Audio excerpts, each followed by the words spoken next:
culture is very, very important. I feel that it's our biggest competitive advantage. I love that. I love that, yeah.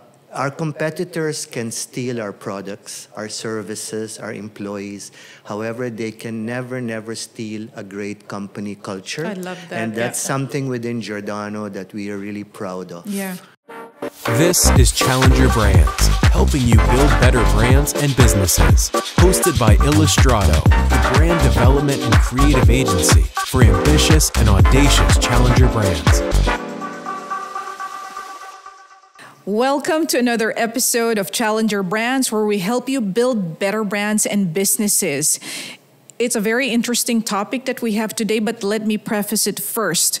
According to a Harvard Business School professor, Clayton Christensen, 30,000 new products are launched each year, and 95% of them fail. That's huge, right?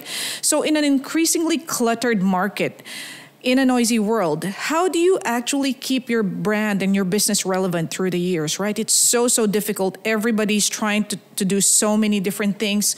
Social media is so busy. So I'm hoping that our special guest for today will help us answer that question. Welcome to the show, Ishwar. Thank you, Lalaine, Mon, and everybody else. It's a pleasure to have you with us. Same here, and it's a pleasure to see how I can share the knowledge that was acquired from the experience gained, and now a little wisdom to everyone. Definitely. Yeah. But let me introduce Ishwar to everybody. Ishwar, I would always say, is a retail legend, right?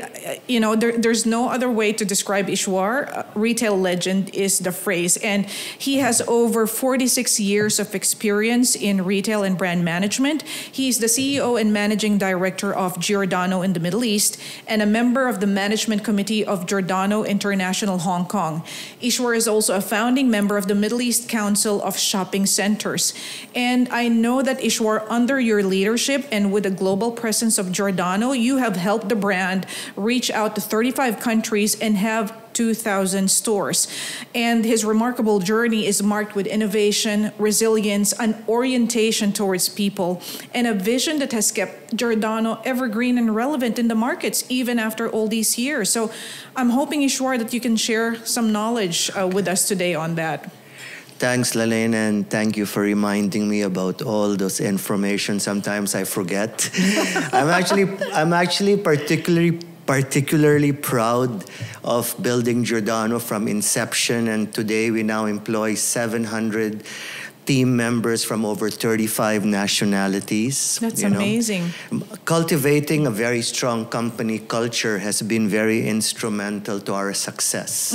Our focus on relationships and customer opportunities and experiences allowed us to thrive in the retail landscape. This has actually given me the adrenaline to continue expanding our business and create growth and opportunities for our team members. As a company, we hire always from the bottom. We use the reverse funnel. We don't hire from the middle or top management.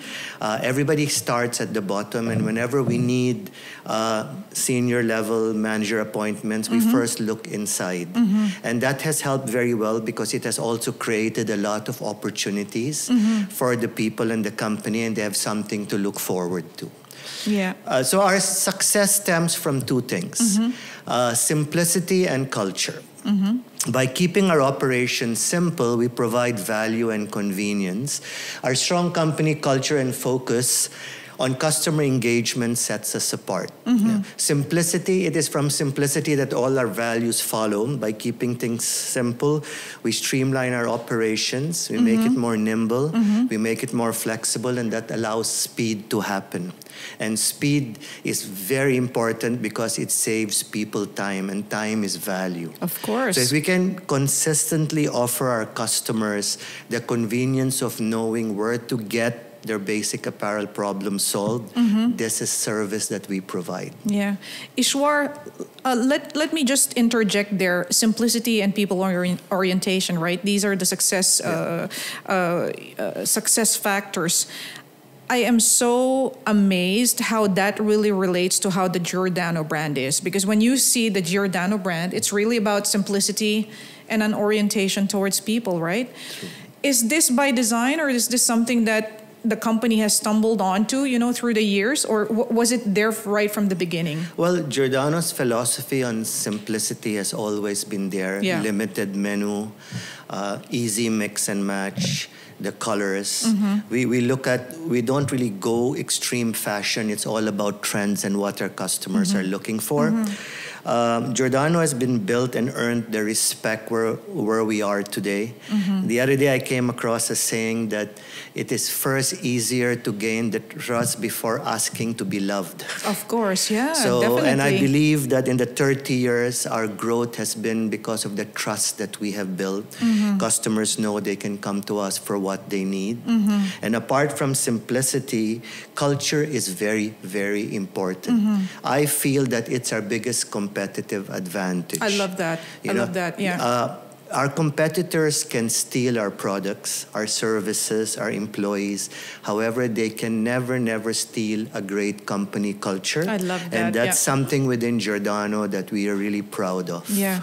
And I think this is such an important lesson, especially for people out there who are trying to develop their brand and, who are trying to keep relevancy in what they do. And make sure, we always preach, right? Develop your brand, but make sure that whatever you're promising has to filter through not just on your products or not just in the customer experience, but also internally. True. And I think you guys are a true reflection of that. Very true. And also the most important, sometimes when you already are consistently delivering your brand in the market, why should you change and be somebody different? Like many people get lost in between. They add too many things. It's like me. Everybody knows me as Ishwar. Why should I paint my hair gold or wear a stud? That's not you. Yeah. So same thing, like people say you need to have colors, you need to have baggy, you need to have extreme fashion. It's not us. Then finally we get confused. We confuse the customers. So then you need a white shirt, you need a polo, you need a pair of wrinkle-free pants, you need something for children's school. You come to Giordano, that's what you'll get. These are the staples. These are the building blocks. Yeah. How does a brand like that keep on innovating? And it's probably not easy because you're all about simplicity in a world where everybody's trying to be cool, trying to be different, trying to be unique. So how do you approach the challenge of staying relevant? How does Jordano do this? It's not that easy because the ever-changing market dynamics, the customer buying pattern, customer loyalty, rising costs of doing business, the emergence and growth of online shopping will all provide challenges to each and every retailer moving forward. The retailers that will survive are those that understand their customers, and know what service they will value in store. There is no single magic formula that works for all retailers. The way forward is for us retailers to understand the importance of connecting with our customers. The future of retail will be around the experience economy, where what we sell is less important than how we sell it. So we should forget about product differentiation. The future of retail will be about distinct experiences. And if we can create one, we will establish a long-term relationship with our customers. So creating that experience from the time they come in to the checkout counters, to the team discussing with them, to the information provided to them on the products. So that's very, very important. And for us, to continue to stay ahead, we will need to continuously innovate, bring in product development, continuously engage with our customers, use technology to bring in change and provide value at all times. Retail will always be a people business. Trust is vital, and technology is just an enabler. It's not the other way around. So that's something very, very important. I love the way you're putting this, that retail is a people business, right? Because for other companies, it's all about the numbers, it's the sales, it's the market penetration, how well are we doing against competitors. Sometimes people forget about the whole, impact of people and culture. Tell us what innovations Jordano has instituted in recent years to keep up with the market. Well, like I said earlier, that our competitors can really copy everything that we do except our culture. But in my 46 years in retail, I've learned that the key to survival is not assets, not funds, not systems, not processes, but people and their attitude. And to continue to exceed customer expectations, brands or even us must ensure customer interactions are rooted in empathy, engagement, and emotional intelligence, areas that have not been talked about enough. So, you know, sometimes it's all about emotional, it's all about how human beings think. It's always not the physical part. So we have to also look at that. I like this. So this is really the flip side of what other people are doing. Sometimes it's all about social media and the technology and all these other fancy stuff, right? But here we're saying basics, people, culture, how people relate to each other, and you know how that customer experience is affected. True. Definitely.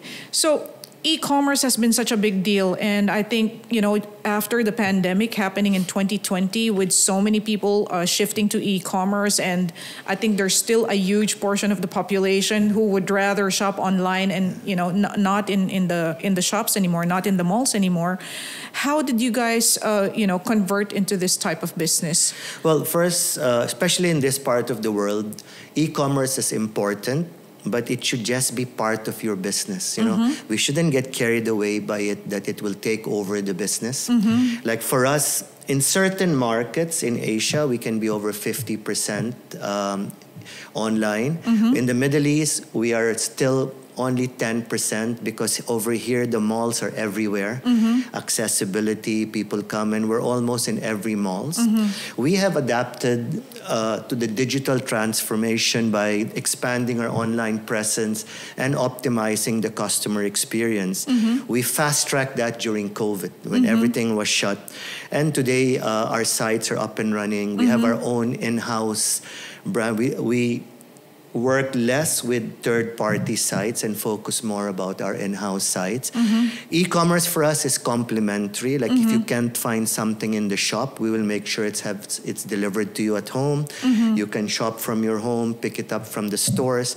So we try to offer all the benefits of online shopping, but with keeping in mind the customer convenience in mind.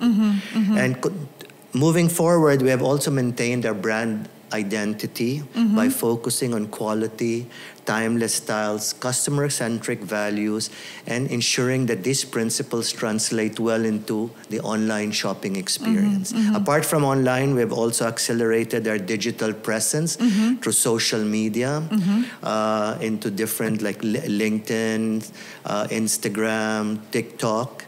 And apart from that as well, we have our global customer program called World Without Strangers. We have 10 million members globally. Wow, that's amazing. We have over 600,000 in the Middle East. They make up to 40% of our total business. That's amazing. So we continue to engage with them electronically. And this is loyalty through the years, right? This is not like yesterday's target audience. No, this is from 2007. Imagine. And it's your mobile number. So when you go to Hong Kong, you go to Singapore, and you're a World Without Strangers members, you won't get the points in that market, but in most markets, you'll also get the same benefits and discount because your number is in our central database.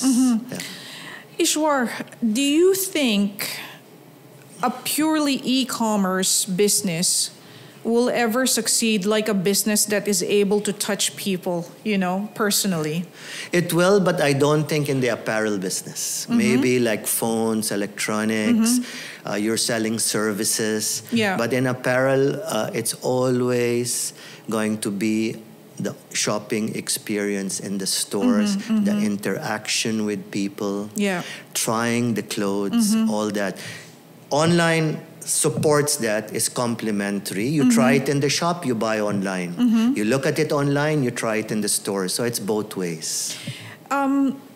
If there are a lot of entrepreneurs out there who are only having resources for an e-commerce business, how can they emulate what you guys are doing in Jordano, even if it's just an online business that they are having? What can they learn? Keep it simple, keep it focused, and don't be all things to everyone. You know, identify your strengths. For us, we always believe in the 80-20 principle. Okay. Where actually our top 20 make up almost or your top 20% of items make up almost 70 to 80% of your business. We have to make sure that in our top 20, we always have those items. A basic white shirt, a polo.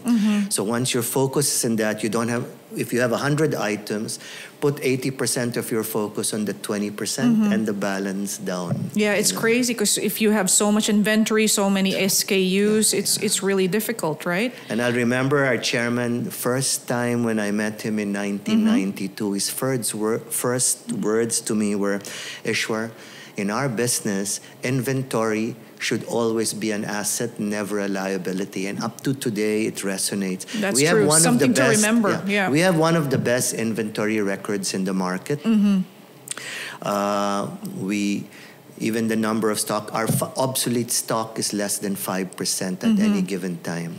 That's Because we believe that inventory should be fluid, and when you buy, you start by when you work on your budgets. You know how much you're selling. If you're selling 50,000 a week, why should you bring in 70,000? Exactly. A week? So it should be a continuous process. That's amazing. Yeah. Sometimes we don't use the word warehouse because warehouse is to store. We call it a distribution center.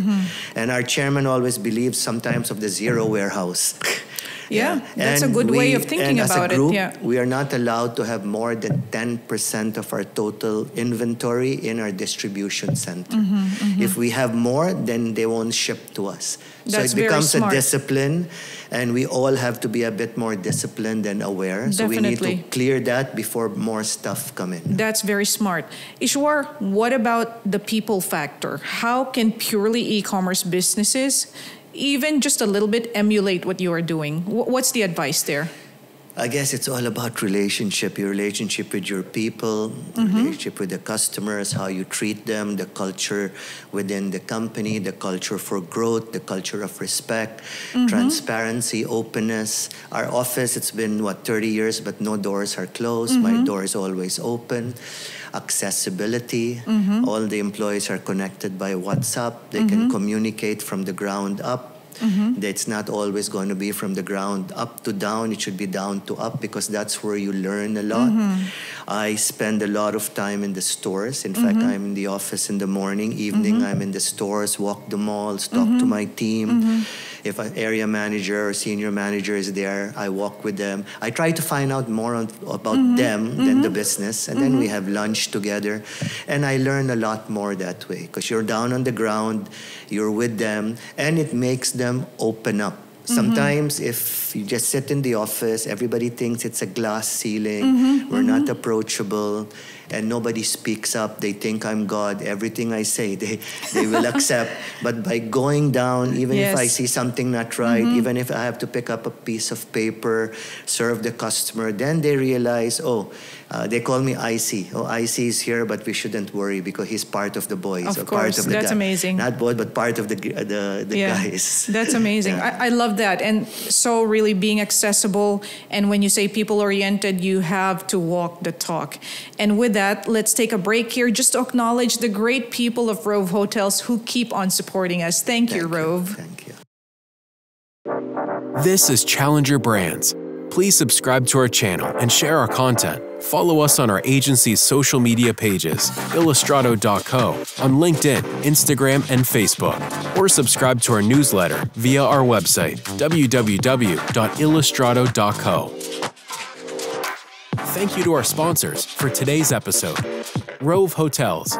Rove Hotels are a jumping-off point for city explorers, simply designed for the young and young at heart. Born in Dubai, Rove is an award-winning lifestyle brand offering well-designed hotels, fuss-free service, and great value in well-connected locations. More than just a bed for the night, Rove provides rovers, the missing link to connect you to the city like a local, and explore the track less trodden in a relaxed environment where you can be yourself. With sustainability, local art, and high-performing functionality at the heart of its brand, Rove represents a new niche of hospitality for the digital nomad looking to become part of the neighborhood, even when they're just passing through. Please check them out at rovehotels.com. Ishwar, now this is a big question, but if you can distill this for us, what are the key factors that have contributed to Giordano's longevity and consistent growth through all these years? I think the most important is understanding customers and creating enjoyable shopping experiences. That's very crucial. Building trust, delivering on promises, adapting offerings to match customer needs are key factors to continue to be relevant in this business. I quote a Chinese proverb that says, to open a shop is easy, to keep it open is an art. At Jordano, for the last 30 years, every time we meet, we look at 3 points that every business or retailer should think about. Number 1 is identify what's important. Number 2, make old new again. And number 3, make it obvious. So we have to keep reinventing ourselves. Can you repeat this again, please? Number 1, identify what's important. Identify what's important. I'll give you an example. Okay. Many years ago, our chairman was here in December, and we were walking the malls, and he said, Ishwar, what do you notice? I said, lot of people. He said, no, what do you notice? What are they wearing? Don't you see that even in winter, more than half the people wear shorts? We went around the mall. Nobody highlighted shorts except at the back of the store. Said, next week, I'm sending you 10,000 shorts in December. In winter. That's amazing. Winter, put it in your window and have jackets on top. I begged. I was not confident. Yeah. Finally, they agreed 5,000. It would take a month, maybe more. We sold it in the first few weeks. So we have to keep identifying what's important. Number 2, make old new again. How can we keep selling polos over and over again? Exactly. How many years have you been selling polos, so it's embroidery, it's fabric, it's tech fabric, microbacterial. Now we have the liquid touch, the soft touch. And number 3, make it obvious. We have 2,000 stores. And that's how we make it obvious. So look at brands that have reinvented themselves. Even Madonna, Puma, Volkswagen. Just making it new again. Yeah, Skechers. Yeah. So many brands. Converse. It's just a matter of always asking yourself these 3 questions and applying it as you move along. I love that. Words of wisdom. So also retail is a very simple part of a consumer's everyday life, But the retail environment is highly complex. And to survive and thrive, we as retailers have to continuously innovate and vary what we offer to our customers in order to keep attracting existing and new customers.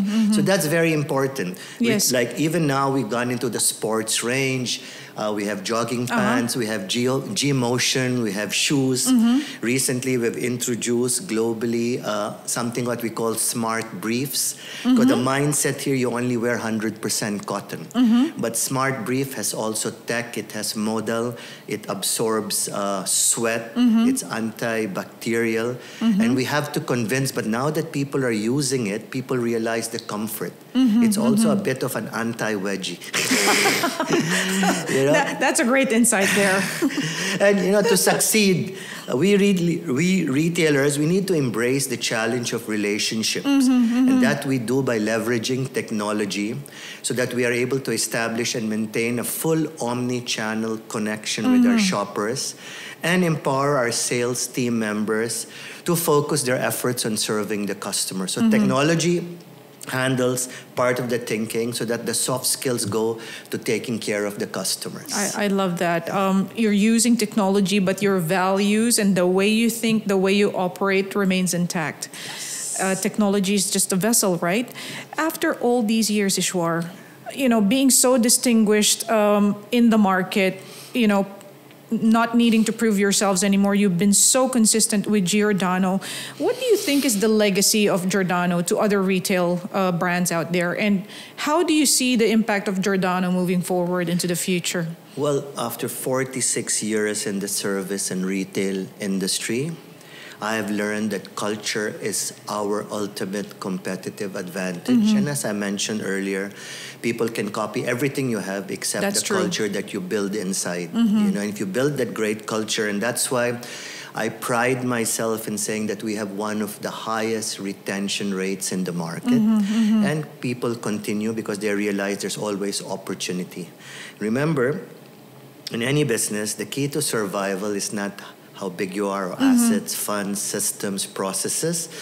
And as I said before, it's people and their attitudes.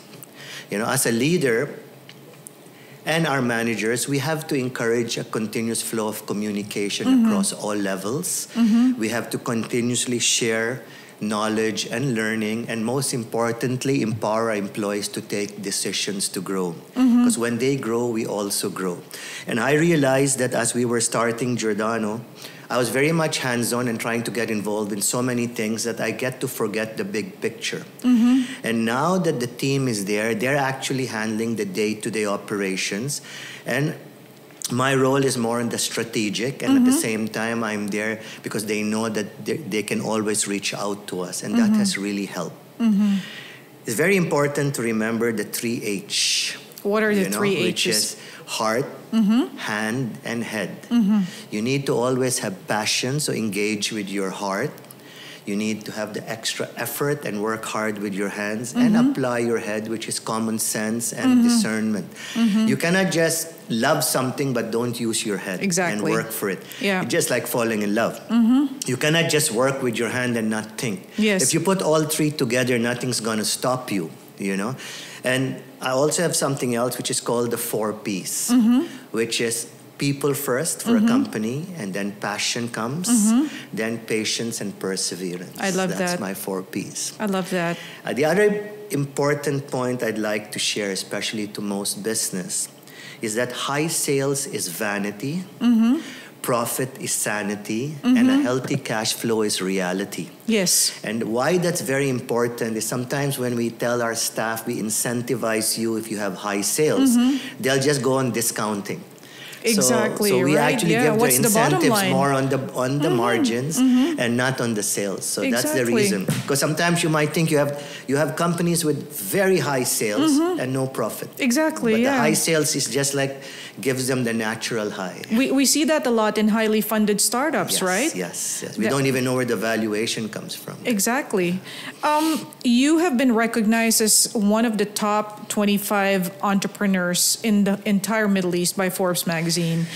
After all these years, Ishwar, what brought you to this place that where you are, you know, so full of knowledge and, you know, succeeding in the market? What are the leadership principles that people can learn from you? Being me.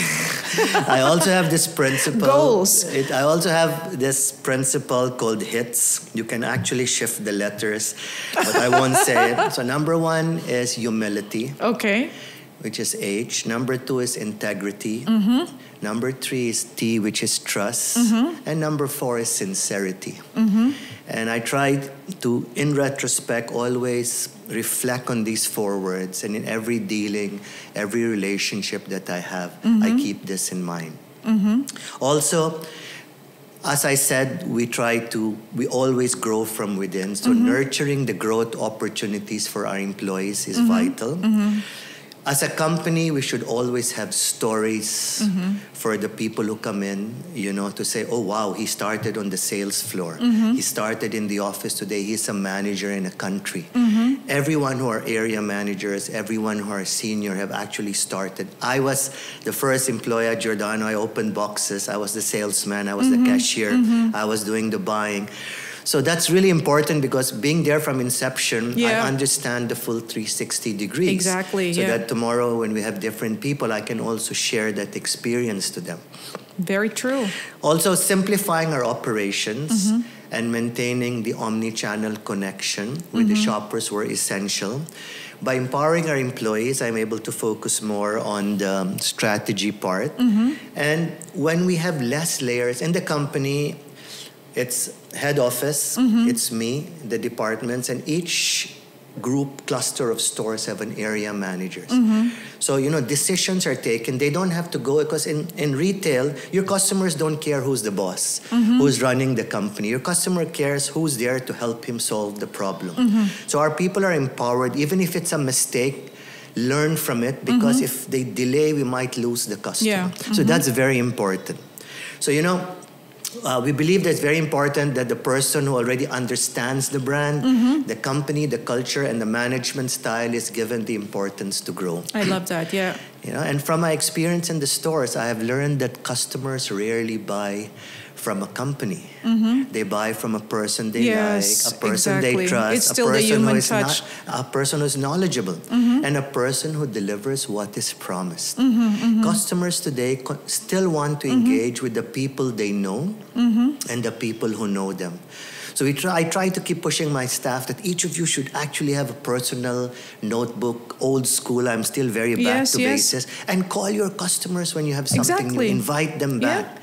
It is relationships. And my firm belief that our people are the biggest asset of our company and with any company. Definitely. And number one priority is we must nurture and take care of them to achieve our mission and their future. I love how we're hammering on people in this discussion.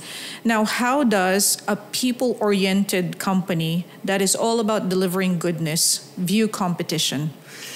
How do you deal with competition, and what's the view there? Competition, if not for competition, we will not be where we are today, because competition keeps us on our toes. When we entered the market in 1993, we were the only ones here, so it was easy. But as and when new brands came in, today we're competing maybe with 350, 400 new brands. We're competing not just with opposing brands, but competing with many distractions, social media, mobile phone, lifestyle choices. Cluttered market, very competitive. But I feel that we are where we are today. We have evolved.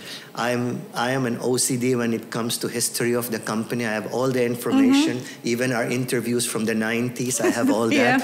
And sometimes it's very important that we have to look back to see what brought us here today. And talking about competition, our chairman once was asked, are you not intimidated by the larger players, big stores? He says, it's a big jungle out there. And in this world, you have elephants, you have monkeys. Elephants are big, they may have more, they require more space, more visibility, but they're slower. We're monkeys. We're flexible, we're nimble, we're agile. We would go where no brands may even think of going. In Myanmar today, we have 100 stores. We have gone into Africa, Sri Lanka, Ghana, Bangladesh, Algeria, Mauritius, Egypt. Why? Is because we're very quick in doing that, and because of the simplicity of the brand and not too many complex layers, we're able to take quick decisions for this. So remember, in business, you're never trying to beat the competition. You're actually trying to give your customer something other than what they are receiving from the competition. I love how we're giving monkeys a good name now, because this is the first time I've heard something good attributed to monkeys. But yes, be a monkey instead of a slow elephant. I nimble, really flexible, I really love that lesson. And coming back to competition, it's really a waste of time and energy. Losing focus of your business and being scared of the competition, because the customers don't care about the rivalry. That's true. Customers just care as how you treat them and what you offer them. Eyes on the prize. Focus on what you need to do and do it well, right? True. Is there a process within Jordano, or even for yourself, Ishwar, where you stimulate innovation and evolution? How were you able to evolve the company all these years? Well, there are many factors that have helped Jordano build our success and distinguish ourselves from our competitors. We have always been a brand that offers value without compromising quality. It is this value that has boosted Jordano's growth and will continue to do so. We always ensure that we combine simplicity, which is one of our core values, with flavor. In other words, we offer simple, timeless designs that are practical and easy to mix and match. And that has always been what we've been doing in the last 30 years. I would also like to emphasize that we adapt our clothing according to what our customers want, not according to current trend. As we believe that being fashionable does not automatically necessitate following the latest trend. And I think this is one of our stylish, is one of our key strengths that sets us apart from the others. So much to learn from Jordano. Now I want to talk about Ishwar the person. Because you and I, we've known each other, for so many years, right? Yeah, even before Giordano, I think. Before Giordano, I think I met you back in, was it 1990 or 1991? At Sinbad's. We are, I'm now showing our age, so it's good. But it's a long friendship, and I appreciate, being part of your network, Ishwar. You're one of the most empowering and friendly people out there who's so generous, sharing contacts, sharing advice, sharing resources. What advice would you give to aspiring entrepreneurs? What's the Ishwar? Now, let's not talk about Jordano. I want to know about Ishwar's recipe for success. Well, before I go into that, you mentioned the 90s. We actually met at Sinbad's, and I'm sure some of the listeners who grew up in Dubai. Yeah, they grew up playing in Sinbad's. I will actually bring you back over 40 years ago, because Sinbad was, I moved to the UAE to set up Sinbad's in 1980.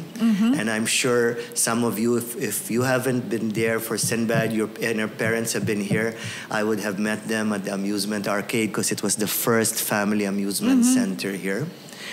As for myself, I try to be very disciplined when it comes to clutter. I'm very, very OCD, that even in the shops, I learned that if you really want to know how the stores really perform, you just have to open their cabinets and check. But lately, I moved away from that. I've transitioned from being very overly hands-on to delegating responsibilities as the business grew. The shift has empowered my team and allowed me to focus more on strategy. As the business grew, I also realized that I needed to step back, delegate, and empower my team to take decisions. This gave me time to focus on our strategy and growth. Yeah. And also for me, in retrospect, because day to day everything was being handled very well. So it gave me some time to also say, okay, we have come this far and it's time to give back. So one of the reasons I do this, it's more of like giving back. As I mentioned earlier, growing up, we actually acquired knowledge from school, from our parents, from meeting people. The next phase was experiences. We had good experiences, bad experiences, work, personal life, everything. So that we have gained, and now it's time to give back. So wisdom is part of the sharing. And I think on behalf of Jordano, me and my team and the company always look forward to doing this. My WhatsApp statement always says that it's something like the more you give back, the more it comes back to you, not the other way around. I love that. And you are the epitome of that, by the way. I don't believe in getting back anything or receiving anything. I continue to give back, to connect people. I think you've known me for so many years. Yeah. You just keep on giving and connecting people. I go out of my way to meet people, because I realize that tomorrow, that same person may be opposite the table that I'm dealing with. That's true. Or if somebody wants to know more about me or Giordano, I know that whatever I'm doing is on the right track to build. So stepping back from day-to-day operations enabled my team to become more responsible and accountable, and enabled me to carry the Giordano philosophy and help expand the business into new markets. And at the same time, by speaking here, it's also indirect plug for Giordano. Yeah. Actually, I need to change the moniker that I always call you, a retail legend. It's also Ishwar, retail legend, and everybody's friend, which is true, right? And I wanted to ask you there again, how do you keep that energy going? Because it's not easy to be always giving to people, especially as an entrepreneur. Okay. How do you keep it going? I enjoy doing it. It's a passion.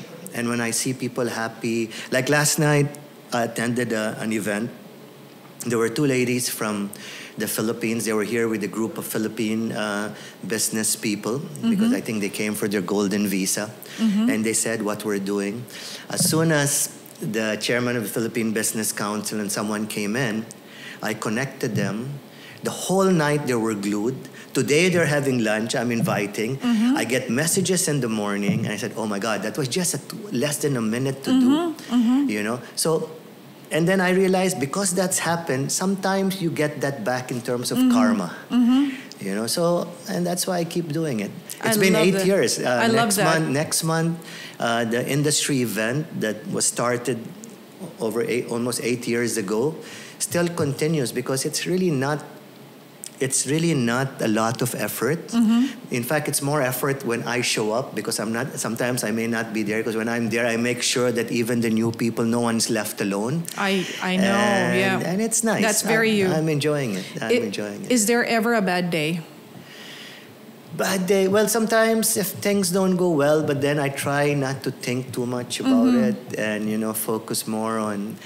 I know I have dimples, so I have to just keep smiling. So the smile takes care of everything, yeah? You smile here and everything else follows, right? Yes. Definitely. Yes, Ishwar, looking ahead, what are your hopes and dreams for Jordano and yourself? Well, to come back, we celebrate 30 years in the Middle East this year, okay? We opened the first store in Burjuman in March 2023. So it's really come a long way. A lot of strong local brands, few global brands in the market. It made it easier. At that time, it was easier for us to get locations. So moving forward, the GCC region has all the ingredients to support growth for any growing retail market or any business. We are really fortunate. Right time, right place, the right people. We're very fortunate to be in a very resilient and dynamic market. The GCC, especially the UAE's geographical location, as an international hub, will always be an asset, and the continuous influx of regional and international tourism will keep feeding the growth. Like, if you really see whatever the government is doing now, every day something new. So many a times everybody says it's so difficult to continuously grow. The same business, the rents are growing up, but last year was our best ever, and we thought it will go flat. This year, still the growth continues. So it gives not only me but my team a lot of confidence. Because when they see that, sometimes they come to me, hey, this big hypermarket, this big brand is offered, their price is low, how can we compete? But I said, look at your numbers. So it has given them a lot of confidence. Today, they don't even ask those questions. We're very fortunate. Any new brands come in, they don't ask those questions.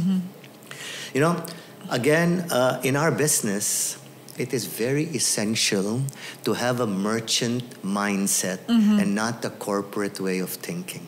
You cannot run retail if you have corporate with too many layers, too many red tape and all.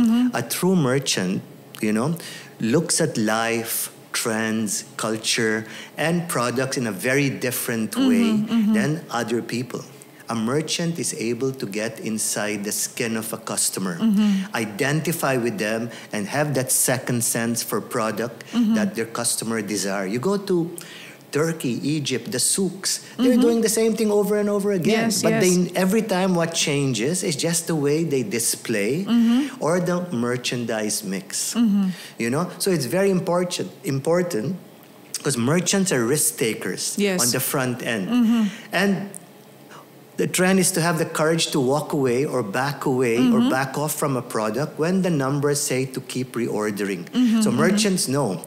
You don't just keep buying an item that's true. Just because, maybe part of it sells, but you need to also see, are the margins high enough? Maybe it's selling because the price is very high. So the willingness to make mistake is all about merchandising, but a good merchant plan for blunders, the profitable ways to get out of the problem. What about Ishwar, the person, the husband, the father, the community connector? What else is there for you out there? What other dreams do you have? What other things do you want to conquer in the future?